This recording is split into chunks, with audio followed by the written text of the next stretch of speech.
And when it comes down to a driving school for driving a vintage hydroplane, since I know you're involved in the vintage class, would you please stick my name at the top of the list? Because that I will do. It will be fun. I'll be glad to do that. And we're 4 seconds, 3, 2, 1. Mark, was right on the button.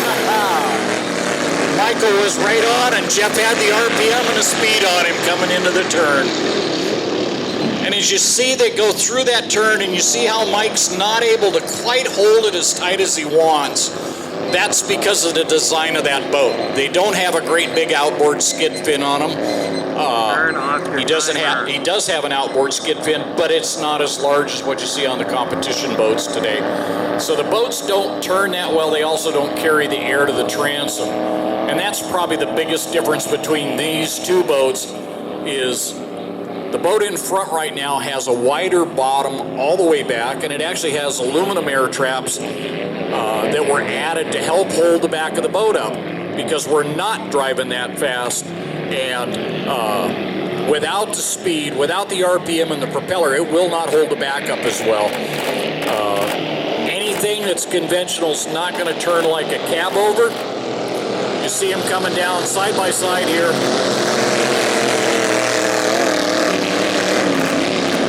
Can you imagine being back in the 60s and 70s and seeing 8 to 10, maybe 12 of these at one time on a course? And they would do it right here.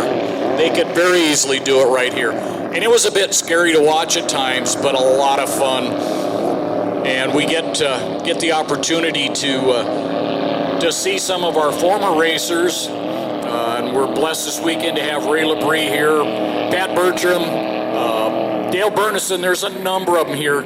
Folks that have been a part of this for more years than I can remember. Actually, I can, but we won't talk about that. But it's just fun to be with them, hear the stories about the days of racing back then and earlier. Pat Bertram talking about racing back in the 50s with George Henley, who he grew up with. One of the neat things is this is a great family sport.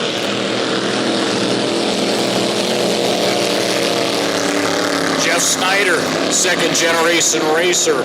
We've got others here that are in the third generation, Cushing family being one of those, and soon to be 4 generations.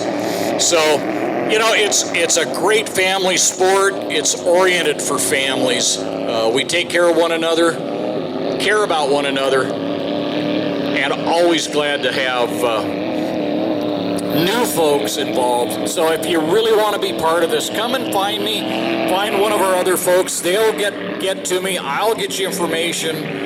You want a boat? I'll find you a boat. I know where there's plenty of them. Some of them ready to go, some of them not. I know where there's a boat not far from here that's race ready, and we'll run 100 miles an hour all day long. So it's